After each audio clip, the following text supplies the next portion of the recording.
Hi everybody, this is Gijs again and I hope you are doing well. This time it's a review about a pair of hiking boots. It's about the Scarpa Mescalito TRK GTX or Gore-Tex shoes, and they are available for men and women. Now, if you are looking for a pair of very sturdy but also lightweight multifunctional hiking shoes, then you should definitely watch this review. Enjoy!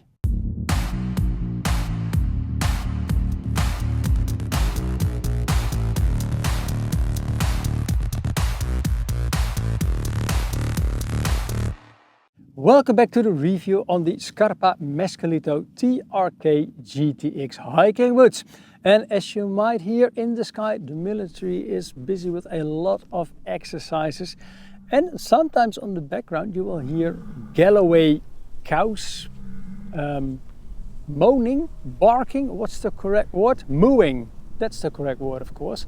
Because I am in a very nice nature reserve at the moment in the northern part in the Netherlands, at Lauwersmeer it is called, and it is in the province of Friesland. Now, before I start with the review on the Scarpa Mescalitos, let me introduce myself for those of you who just tuned into my channel for the very first time.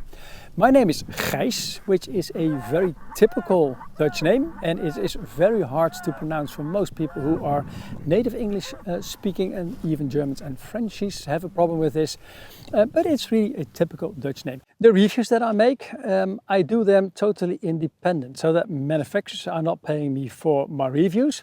The stuff that I review, sometimes I buy it myself, sometimes I see interesting stuff and I request manufacturers if I can review them, and also sometimes manufacturers just contact me if I want to review one of their products, and if it's into the outdoor or into the video equipment that I use, I don't mind.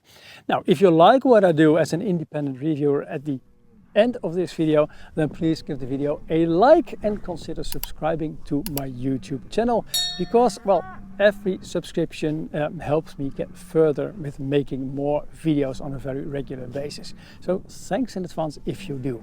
Now let's go back to the Scarpa Mescalito. It is available, like I said, in a male and a female version. And the female version, I left that one at home because my wife uses it. And I only brought the male version. Now, the one that I've been testing, it is a size UK 7.5.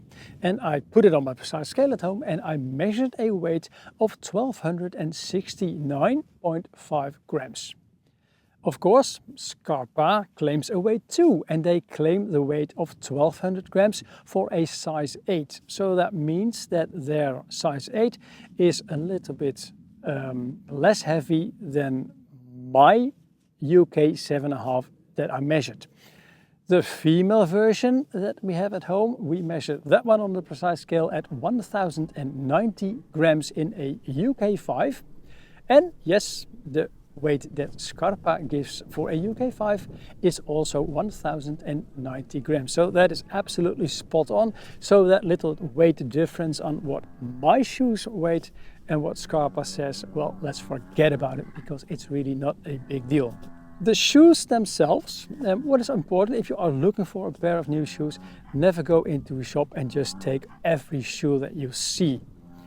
Always go for the shoe that fits your feet.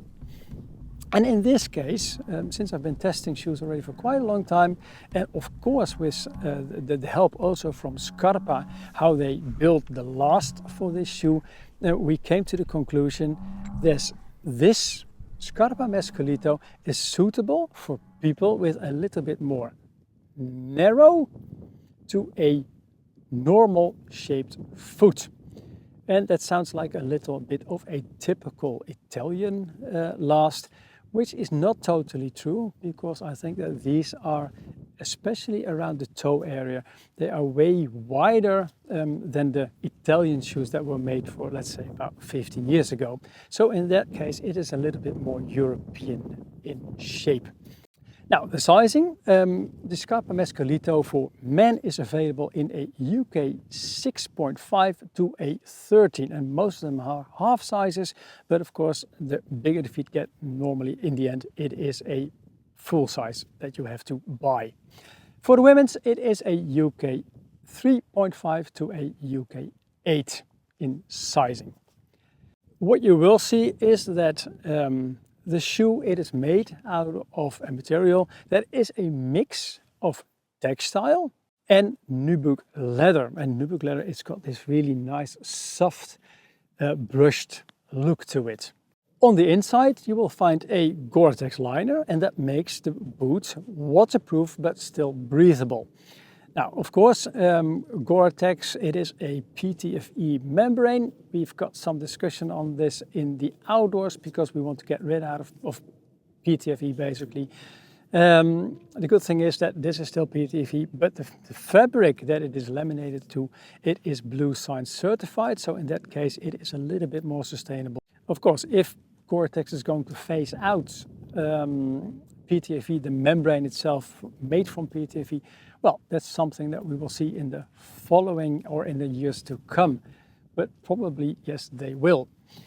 What you should know about Gore-Tex, and basically about any membrane, is a membrane is waterproof because the holes inside this membrane are smaller than the raindrops that get in or onto the fabric, but the holes are big enough to let sweat or moisture, damp, small water molecules pass the fabric, and that is how Gore-Tex or a membrane works, and you get less sweaty feet.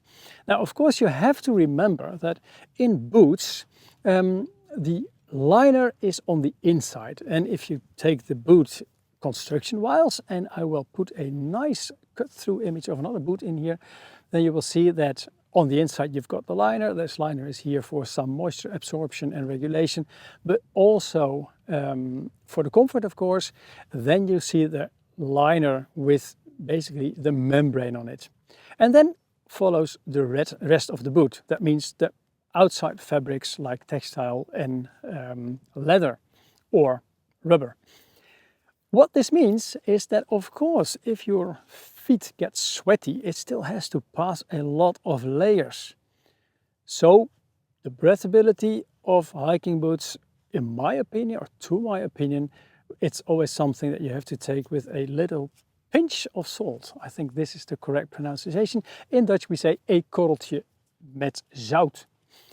Now, what I have experienced in these boots concerning the breathability and waterproofness, yes, they are 100% waterproof, and the waterproof height, it's something that I always measure. It is up to this point, just below the Gore-Tex logo, because this is where basically the highest seam is. So the puddle that you can go through is quite high, or quite deep in this case.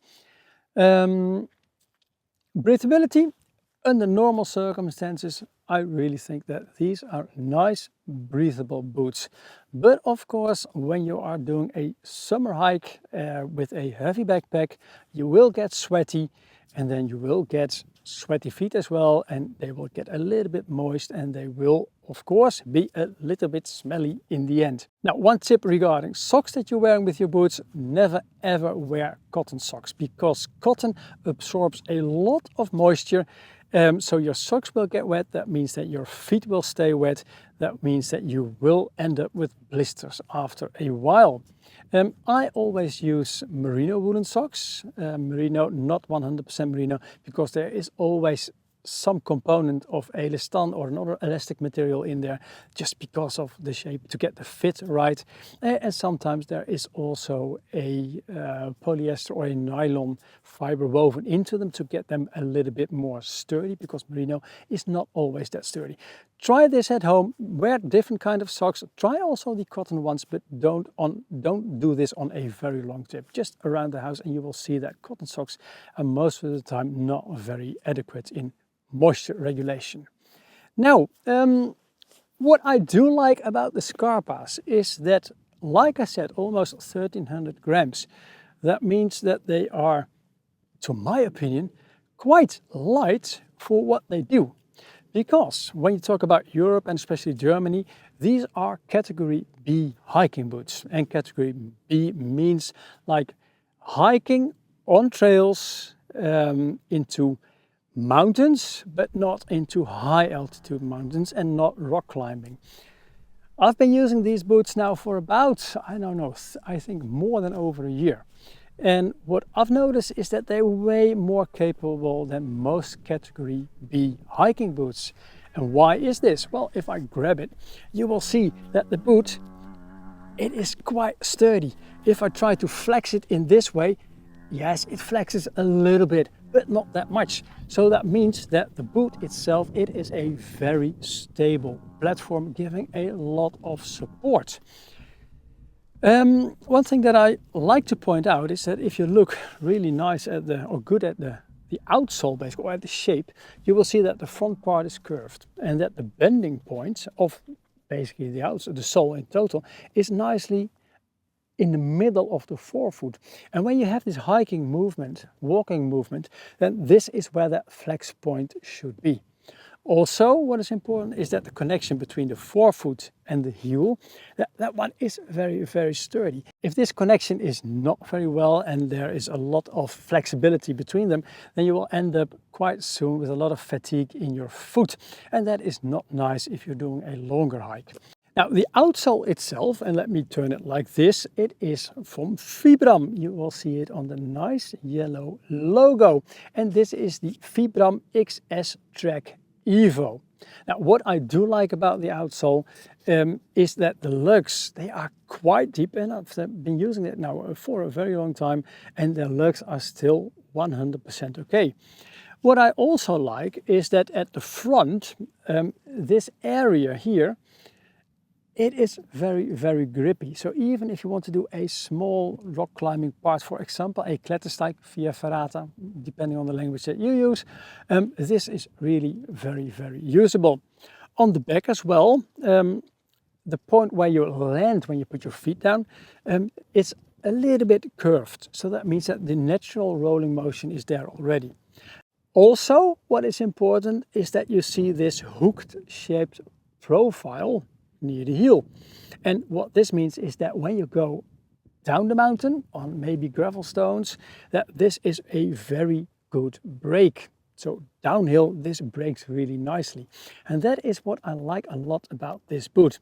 Now, what I also do like is the fact that there is a very big layer of a rubbery-like material around the whole foot, and especially around the toe area, that protects the nubuck leather very, very well. Talking about comfort, what I also do like is that the shoe, it fits of course my feet, otherwise I would not use it that long. But there is this nice flexible part, and that is really comfortable if you hike, because the shaft and the boot, they can flex a little bit, which is absolutely very comfortable. Comfortable as well is this soft layer and the cushioning inside it of the top part of the shaft, so that is nice too. And what I always like on trekking boots is that when they have got a really nice pulling loop, because that makes putting the shoes on way, way more easy. Now, let me untie the laces, and what I like about these laces is that they are, when you tie them, they don't get loose automatically. You've got these types of laces that go loose very, very easy. These don't. What I do like about the laces is the fact that they are round, that on the bottom part, the eyelets, they are just sort of 4 metal rings. Then you get metal loops with a little bit of plastic in there so that it does not wear out the lace itself, and it glides really nicely.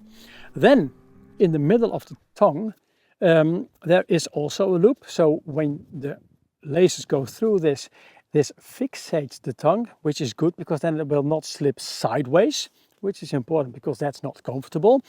And when you have basically the points where the forefoot turns into the shaft, there is this very special hook, and this one is a little bit more narrow than the ones on top of the shaft. So this is a blocking hook. That means that if you put the lace around it, and let me take it, that when you tie it in there, it will block basically the slippage or the slipping of the lace, so that you can put a different tension on the forefoot and on the shaft itself. Now, also on the top, you will find 4 really nice metal eyelets or hooks in this case. Now with the laces undone, I can also show you that getting into the boot is very easy because the opening that you get is very wide. And again, the pulling loop on the back, it really helps there if you want to put them on. And it's also of course a nice spot if you want to wear a pair of other shoes that you bring with you on your hike, and you can put a carabiner through them and you can wear them on the outside of your backpack just to give some air to the interior and get more sweat out. In practice, I've been using these Mescalitos a lot, and so has my wife, and we are both very happy with them.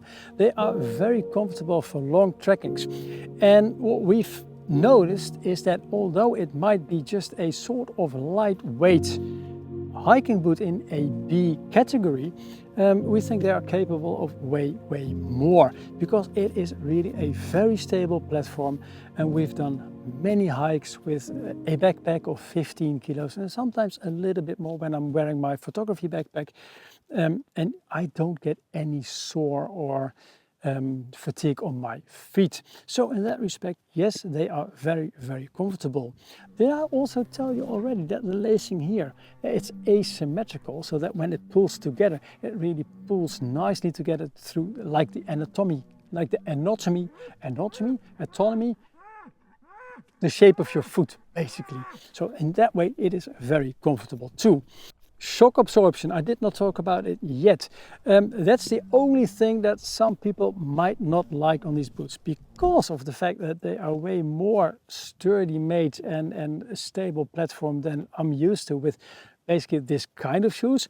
The shock absorption is a little bit less than normal, to be totally honest, but it does not bother me, because shock absorption also sometimes gives this feeling like you're walking on Nike Airs, to make a very bold remark. Too much cushioning also gives less contact with the ground.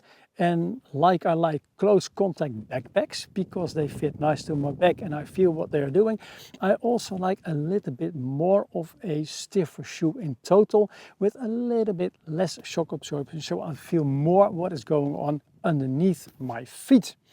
Now, that said, I think I've said it all, and it's time to head on to my verdict. How do I rate the Scarpa Mescalito TRK GTX for men's and women's? Well, in the first place, what really appeals to me is that they've got this really nice, fresh, technical look. I think the looks are gorgeous. Next to that, they are very well made. They are stiff enough for just normal hikes, but also going off the beaten track and doing some rock climbing stuff. Not a problem. The outsole from Vibram, it gives a lot of grip. Now, on the negative side for some might be the fact that it is a little bit harsh in the area of shock absorption. What I do like is the very soft shaft and the fact that it is waterproof and also sort of breathable. Now, one thing that I did not mention yet, but is very important regarding sustainability, that is the fact that the Vibram outsole can be resoled. So by the time when you wear out all the lugs, but your shoe is still very comfortable, you can just resole them and they will be as good as new when you do proper maintenance. And if you want to know about proper maintenance, then watch the video that I made on how to maintain your walking and hiking boots, and I'll put it in the description below, but also in the link up there in the corner. Last but not least, the price, and that might be a shock to some of you, because the Scarpa Mescalito GTX retails for €249.95, and that is quite a lot of money. But since I think that the boots are very well made and the fact that they are resolable, I think they are absolutely worth it. And therefore I rate the Scarpa Mescalito GTX at 9.5 points out of 10 total. Now, I really hoped you liked this review and that it is useful to you. And if you've got any questions, remarks or suggestions, then please use the comment section below, because that's what it's for, and I'm more than happy to answer everything that you can throw at me. Now, if you like this video, then please give it a thumbs up and also consider subscribing to my YouTube channel, because with more followers I can make more videos. Thank you so much for watching. Enjoy the outdoors and stay safe. Ciao, ciao! And now, this never ever happens, but this was really a one take long video. Of course, I edited it when you see this, but this was one take. And why was this one take? Because what I said in the beginning, the military and the galloways, well, they didn't even bother me that much. And I've got all my equipment because I bought a Rambler Explorer card, which is over there, and I'll put it in the image now because it is really a nice thing and it helps me to get to these kind of remote locations to do better videos. Bye!